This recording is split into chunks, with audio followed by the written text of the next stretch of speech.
Sa siyudad sang Himamaylan, probinsya sang Negros Occidental, isa ka bago bunag nga lapsag nga nakasunod sa plastik nakit-an sa kilid sang kampo.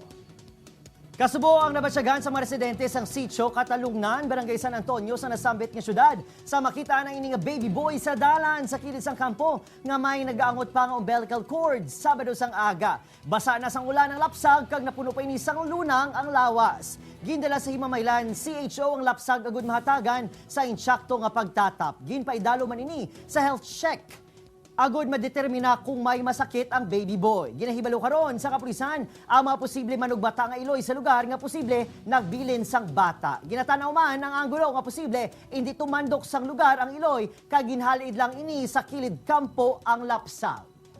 Yung pa mangitaan lang po nga isang nanay nga nag-breastfeed, wala man namon din start sa formula feeding. Despite nga wala pang nanay mapangita. Ito pa daw okay man lang.